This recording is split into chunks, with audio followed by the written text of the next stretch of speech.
प्यारे दोस्तों, जैसे कि हम सभी जानते हैं कि घोड़ा एक बहुत ही वफादार और साथ निभाने वाले जानवरों में से एक होता है। घोड़ा अपनी खास आदतों की वजह से सबको अच्छा लगता है। यह इंसानों से सबसे ज्यादा घुल-मिल कर रहने वाला जानवर है, क्योंकि इस जानवर में शराफत और बुलंद हिम्मत मौजूद होती है। मगर कुछ लोगों का कहना है इस जानवर में घमंड भी पाया जाता है। इसी वजह से घोड़ा अपने आप में ही ज्यादा मस्त रहता है। लेकिन किसी औरत का हर वक्त घोड़े के साथ में रहना और उसके साथ में खेलना कूदना कितना ज्यादा नुकसानदेह साबित हो सकता है, इसके बारे में जानकर आप भी हैरान रह जाएंगे और आपके पैरों तले जमीन खिसक जाएगी। क्योंकि दोस्तों, इस घोड़े की कीमत बादशाह भी नहीं लगा पाया और वह औरत किसी भी कीमत पर उस घोड़े को बेचने को तैयार न थी। लेकिन आखिर ऐसा क्यों हुआ और वह घोड़ा उस औरत के लिए इतना खास क्यों था? उसके साथ उसका क्या रिश्ता था और राजा उस घोड़े को खरीदने के लिए मुंह मांगी कीमत देने को तैयार था? तो प्यारे दोस्तों, ये कहानी उस जमाने की है जब हमारा देश आजाद भी नहीं हुआ था और छोटे छोटे रियासतों में हमारा देश बंटा हुआ था। उस जमाने में कश्मीर की वादियों में बसी एक रियासत में एक बहुत ही खूबसूरत लड़की रहा करती थी। एक तो लड़की अपनी खूबसूरती के वजह से पूरे इलाके में चर्चा में बनी रहती थी और साथ इस लड़की के पास एक बहुत ही आला नस्ल का घोड़ा था, और जो उस लड़की की तरह अपनी खूबसूरती के लिए पूरे इलाके में मशहूर था।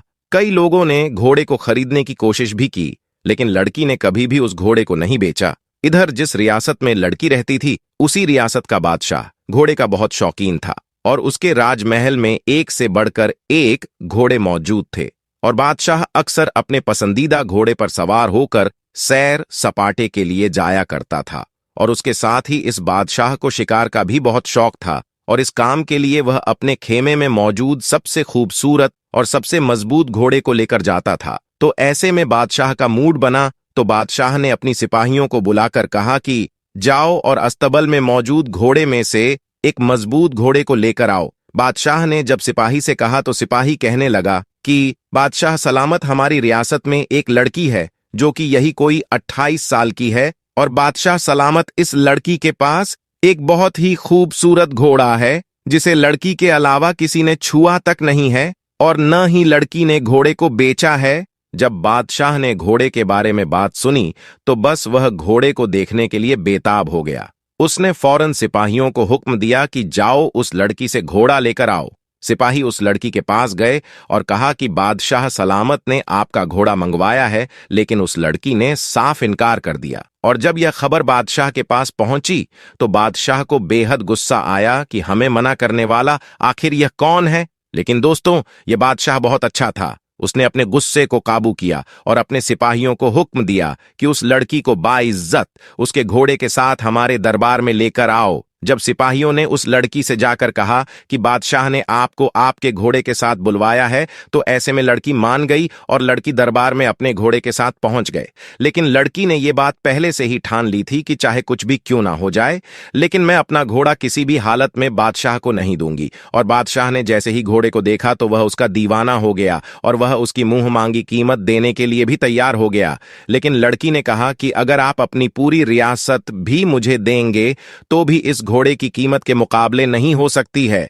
मैं इस घोड़े को किसी भी कीमत पर बेचने के लिए तैयार नहीं हूं। तो इस पर बादशाह ने पूछा कि आखिर इस घोड़े में ऐसा क्या है? तो लड़की ने कहा कि बस यह मेरा पसंदीदा घोड़ा है। लड़की ने कहा, हाँ, आप चाहे तो इस घोड़े की सवारी कर सकते हैं। बादशाह ने सोचा कि चलो एक बार ही सही घोड़े की सवारी ही कर लेता हूं। तो फिर बादशाह ने जब उस घोड़े की सवारी की तो वह उसकी दौड़ और फुर्ती का दीवाना हो गया और वह लड़की को मुंह मांगी कीमत देने के लिए फिर से तैयार हो गया। लेकिन लड़की फिर भी इस बार न मानी और उसका जवाब ना ही था। तो बादशाह ने कहा कि ठीक है, तुम्हारी मर्जी, मत बेचो। लेकिन बादशाह कहने लगा, अच्छा तो तुम आज शिकार के लिए अपना घोड़ा हमें दे सकती हो। तो लड़की सोच में पड़ गई। फिर उसने सोचा, चलो मैं घोड़ा ही दे देता हूं। लेकिन लड़की ने कहा कि मेरी एक शर्त है, जब आप गांव में सही सलामत वापस आएंगे तो इस घोड़े को रियासत के शाही होने का हुक्म देंगे। लड़की की बात सुनकर बादशाह भी तैयार हो गया और अब वो उस घोड़े के ऊपर शिकार के लिए बिल्कुल तैयार था। बादशाह उस दिन बहुत ज्यादा खुश था।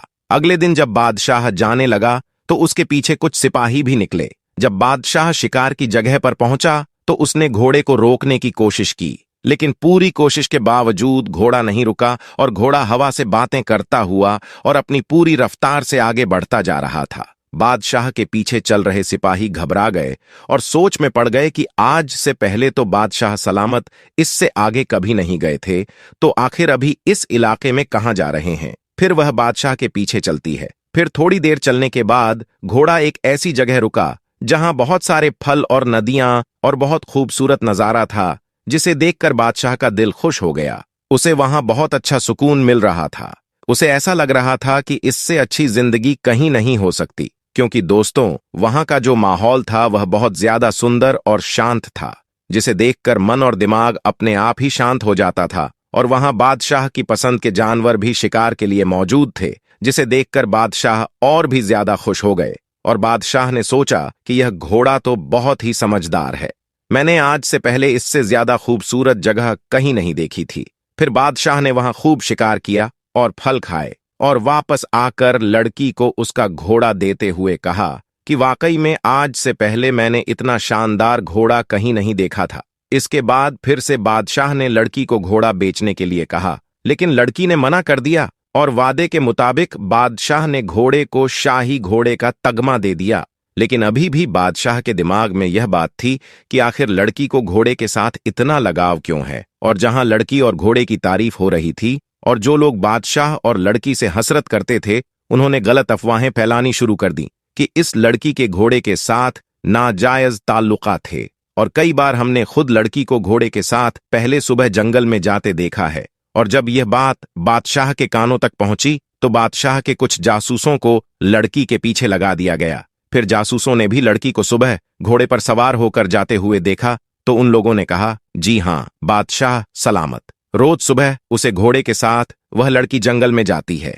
और सिपाहियों ने बताया कि जब वह आती है तो उसके पास कुछ फल या फिर शिकार किया हुआ जानवर होता है। यह सब सुनकर बादशाह समझ नहीं पा रहा था कि आखिरकार असल मामला क्या है। तो फिर बादशाह ने उस लड़की से ही पूछा कि तुम जंगल क्यों जाती हो। तो लड़की ने राज से पर्दा उठाते हुए बताया कि दरअसल मैं इसी जंगल में पैदा हुई थी और मेरे माँ बाप बचपन में ही गुजर गए थे। उसके बाद से ही मैं इन्हीं जानवरों के बीच पली बड़ी हूँ। ऐसे में मुझे जानवरों से बहुत प्यार था और मैं हर जानवर का ख्याल रखती थी। इसी दौरान जंगल से गुजरते हुए एक बुजुर्ग मुझे यह घोड़ा देकर चले गए और उन्होंने मुझसे कहा कि तुम इस घोड़े का ख्याल रखना और यह तुम्हारा ख्याल रखेगा। उसके बाद लड़की ने बताया कि मैं इस घोड़े से इतना प्यार करती थी, इसका इतना ख्याल रखती थी जितना कि बाकी जानवरों से नहीं करती थी। और जैसे जैसे घोड़ा बड़ा होता चला गया तो यह मेरा ख्याल रखने लगा और हमेशा की तरह यह मुझे ऐसी जगह लेकर जाने लगा जहां से मैं कभी गुजरी नहीं थी और वह जगह इससे पहले मैंने कभी नहीं देखी थी। और वहीं से मैं फलों की टोकरी या शिकार किया हुआ जानवर लेकर आती हूँ और उनको बेचकर अपना गुजारा करती हूँ। उसके बाद फिर सब लोगों को समझ में आ गया कि आखिरकार लड़की और घोड़े के बीच में क्या रिश्ता है, और यह जो रिश्ता है यह रिश्ता वफा और मोहब्बत का है।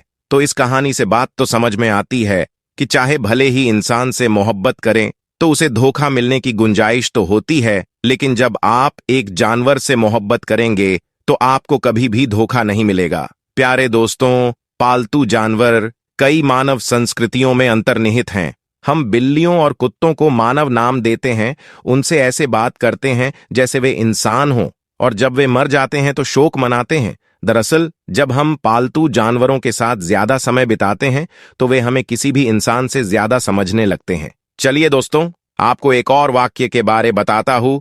हजरत उस्मान गनी रजी अल्लाह ताला अन्हु का दौरा खिलाफत है। आप रजी अल्लाह ताला अन्हु अपने कमरे में बैठे हुए हैं। एक बंदा आपके कमरे में आता है और आकर कहता है कि ए अमीनुल मोमिनीन हजरत उस्मान रजी अल्लाह ताला अन्हा, एक बहुत बड़ा हादसा हो गया है। हजरत उस्मान रजी अल्लाह ताला अन्हु ने पूछा, क्या हादसा हो गया है? तो वह शख्स कहता है कि ए अमीनुल मोमिनीन, मैंने शादी की थी एक औरत से और आज उस औरत की शादी को 6 महीने मुकम्मल हो गए हैं और मेरी बीवी ने एक बच्चे को जन्म दे दिया है। अब आपसे मेरी एक दरख्वास्त है कि मेरी शादी को तो अभी 6 महीने ही हुए थे और यह बच्चा कैसे पैदा हो सकता है? अब इस वाकया से पहले दोस्तों, आम लोगों के अंदर यह बात पाई जाती थी कि 6 महीने में बच्चा पैदा नहीं हो सकता, इसलिए वह आदमी भी परेशान हो गया और अपने उस बच्चे को देखा भी नहीं और सीधा अमीनुल मोमिनीन के पास आ गया। हजरत उस्मान रजी अल्लाह ताला अन्हु ने लोगों को जमा किया और मशविरा किया कि यह बच्चा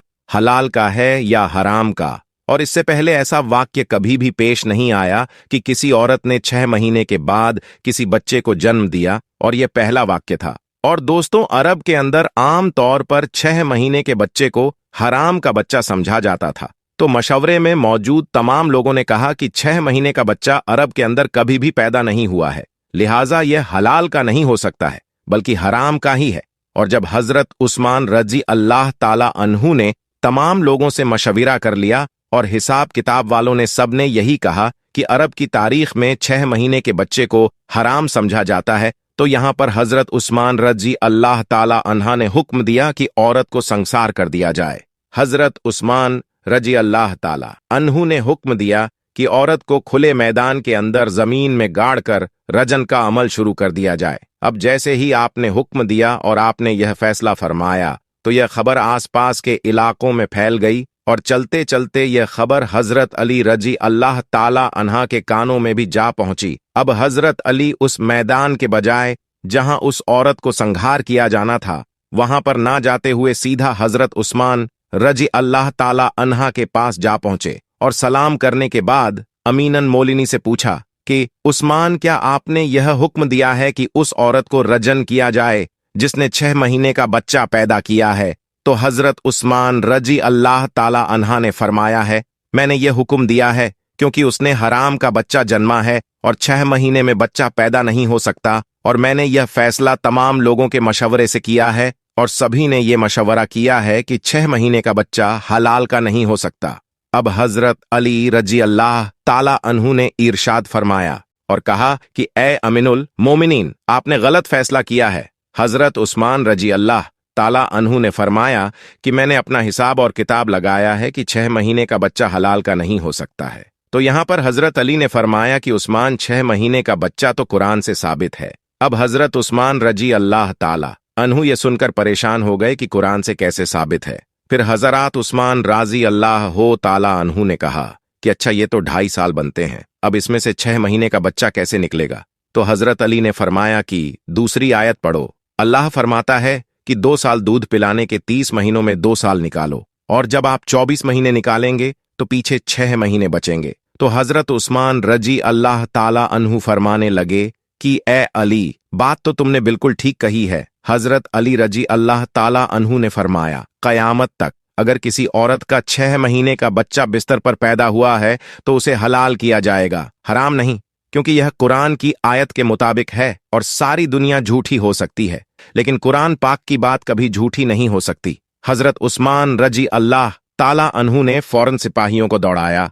अल्लाह ना करे कि उस औरत का संगसार कर दिया जाए तो कयामत के दिन मैं उस्मान को क्या बोलूंगा। हजरत उस्मान रजी अल्लाह ताला अन्हु रोने लगे और आपकी चीख निकल गई और आप अपने आप से फरमाने लगे, कल कयामत के दिन अल्लाह को तू क्या जवाब देगा? और आपने सिपाहियों से फरमाया कि जल्दी जाइए, उस औरत को बचाइए। हजरत अली रजी अल्लाह ताला अन्हा भी वहां से निकले और वह सिपाही भी निकले। अल्लाह का करम है, ऐसा हुआ कि उस औरत को जमीन में गाड़ दिया गया और उसका सिर्फ चेहरा ही बाहर था, और उसकी बहन उसे आखिरी मुलाकात करने आई हुई है और चारोक्ता रो रही है और उससे बातें कर रही है। अब सिपाही भी वहां पर पहुंच गए, हजरत अली भी वहां पहुंच गए। उस वक्त वहां पहुंचते ही हजरत उस्मान रजी अल्लाह ताला अन्हु ने उस रजन को रोकने का हुक्म दे दिया। उस वक्त उस जमीन में घड़ी हुई औरत ने अपनी बहन से एक बात कही है कि ए मेरी बहन, मत रो और ना यह गम कर, और कहने लगी कि उस्मान रजी अल्लाह ताला अन्हु के हुक्म से मुझे रजन तो किया जा रहा है, लेकिन मैं अल्लाह की कसम खाकर कहती हूं कि जिन्ना तो बहुत दूर की बात है, खुदा की कसम मुझे किसी गैर महरूम ने छुआ तक नहीं है। और उस औरत को उसी वक्त जमीन से बाहर निकाला गया और हजरत उस्मान रजी अल्लाह ताला अन्हु ने उस औरत को अपने पास बुलाया और उसके बेटे को पेश किया गया। रिवायत के अंदर ही यह अल्फाज मौजूद है कि जिस तरह परिंदों में 2 अंडे मिला दिए जाएं तो पता ही नहीं चलता कि कौन सा अंडा किसका है, दोनों में क्या फर्क है, इसी तरह उस बच्चे की शक्ल और सूरत बिल्कुल उसके वालिद के ऊपर थी और वालिद ने उसको अभी तक नहीं देखा था। वालिद ने जब देखा और कहा कि अल्लाह की कसम, ये तो मेरा ही बेटा है। तो मेरे प्यारे अजीज दोस्तों, यहां पर एक बात तो मालूम हो गई कि जो 6 महीने में बच्चा पैदा होता है उसे हलाल का समझा जाएगा, क्योंकि कुरान पाक में यह फैसला मौजूद है। तो उम्मीद करते हैं अगर आपको आज की हमारी वीडियो पसंद आई हो तो इस वीडियो को लाइक जरूर करें और चैनल को सब्सक्राइब करके और साथ लगे बेल आइकॉन को प्रेस कर दें ताकि हम हमारे चैनल पर जो भी वीडियोस अपलोड करते हैं उसकी नोटिफिकेशन आपको मिलती रहे। धन्यवाद।